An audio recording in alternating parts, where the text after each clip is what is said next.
சிவசிவ திருச்சிற்றம்பலம். மீண்டும் உங்களை இறையருள் தேடி பக்கத்துக்கு வரவேற்கிறோம். எல்லாம் வல்ல கருணையே வடிவான திருபர சுந்தரி அம்பிகா சமேத பசுபதீஸ்வர பெருமான் பெருங்கருணையினாலும் அறந்தரு திருநாவுக்கரசனாயனார் திருவருளினாலும் இன்றைய தினம் நம்ம பார்க்க போறது என்னன்னா, படைப்புக்கே அதிபதியாக இருக்கக்கூடிய பிரம்மதேவன் அப்படின்ற விஷயத்தை பத்தி நம்ம யாருக்கும் சொல்ல வேண்டிய அவசியம் கிடையாது. என்ன, படைப்பு கடவுள் எல்லாருக்குமே தெரிஞ்சவர். எல்லா சிவாலயங்கள்லையும் வடக்கு நோக்கி ஒரு சன்னதி அவருக்கு இருக்கும். அதாவது எல்லா சிவாலயங்களையும் சன்னதி இருக்குமான்னு தெரியாது. வடக்கு நோக்கி கோஷ்டத்துல கோபுரத்தவருடைய ஒரு மூர்த்தம் இருக்கும். சில கோவில்கள் மட்டும்தான் அவருக்கு கல் உருவம், அதாவது விக்கிரகம் பிரதிஷ்டை பண்ணியிருப்பாங்க. சில கோயில்கள் விக்கிரகமா இருக்க மாட்டார். இதுல நம்ம கோவில்ல பார்த்தோம்னா 4 கரங்களோட 4 முகங்களோட பிரம்மதேவர் இங்கே சிலாரூபமா வீற்றிருக்கிறார். அதுவும் நம்ம பசுபதீஸ்வரருடைய அபிஷேக தண்ணீர் வெளில வரக்கூடிய அந்த கோமுகத்துல விட்டிருக்கார். இன்னொரு விசேஷமான மூர்த்தம் என்ன அப்படின்னா, அபயவரத முத்திரைகளோட இருக்காரு. மீதி எல்லா ஸ்தலங்கள்லயும் பார்த்தோம்னா ஒண்ணு வலது கை அபயம் காட்டிட்டு இருப்பாரு, இடது கையில 7 புத்தகம் வச்சுட்டு இருப்பார். இங்க நம்ம சுவாமி 2 கையும் அபயவரத முத்திரைகளோட காட்சி கொடுத்துட்டு இருக்காரு. வலது மேல் கரத்திலையும் இடது மேல் கரத்தையும் அக்ஷரமாலைன்னு சொல்லக்கூடிய ஜபமாலையும் அதற்குண்டான அந்த கிண்டியையும் இடது கையில வச்சுட்டு இருக்காரு. அந்த சுவாமி 4 முகங்களோட சர்வாபரண பூஷிதரா, தலையில பார்த்தோம்னாக்கா ஜடாமுகுடம், அதாவது சிவபெருமான் மாதிரி அவரும் ஜடையை தூக்கி கட்டின்னு இருக்கார்.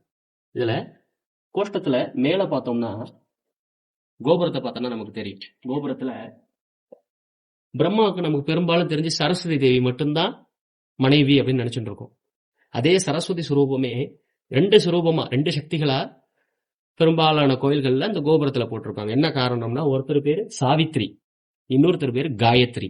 சாவித்ரி காயத்ரி சகிதாக பிரம்மதேவர் அப்படின்றதுதான் இந்த சிலாரூபம்.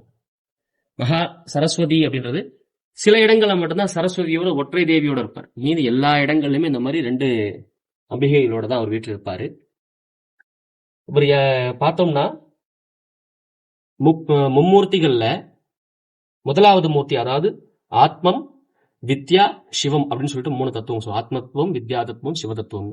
அந்த ஆத்ம தத்துவத்துக்கு அதிபதியா இருக்கக்கூடியவர் பிரம்மதேவர். ஆத்மம் அப்படின்றது என்னன்னா உடல், அந்த சரீரமா இருக்கக்கூடிய உடல் உருவாவதற்கு காரணமா இருக்கக்கூடியவர் அவர் தான். ஏன்னா உடம்பு இருந்தால்தான் அதுல உயிர் வரும், உயிர் வந்தால்தான் அது நடமாடும். அதுல அந்த சரீரம்னு சொல்லக்கூடிய உடம்ப படைக்கக்கூடிய இறைவன் யாருன்னா இந்த பிரம்மதேவர். இந்த பிரம்மதேவர் மகாவிஷ்ணு அப்படின்னு சொல்லக்கூடிய பெருமாளுடைய தொப்புள், அதாவது நாபியிலிருந்து உருவானவர் அப்படின்னு சொல்லிட்டு சாஸ்திரங்கள் சொல்லுது. மகாவிஷ்ணுடைய இந்த சயன கோலம்னு சொல்லக்கூடிய ரங்கநாதர் கோலத்துல பார்த்தோம்னா தெரியும், அவருடைய தொப்புள்ள இருந்து ஒரு தாமரப்பூவும் தாமரப்பூ மேல பிரம்மதேவரும் உட்கார்ந்துருப்பாங்க. அப்ப அதுல இருந்து தான் நமக்கு அந்த விஷயத்த சொல்றாங்க. ஔவையார் கூட அதுல நம்ம சொல்லும் போது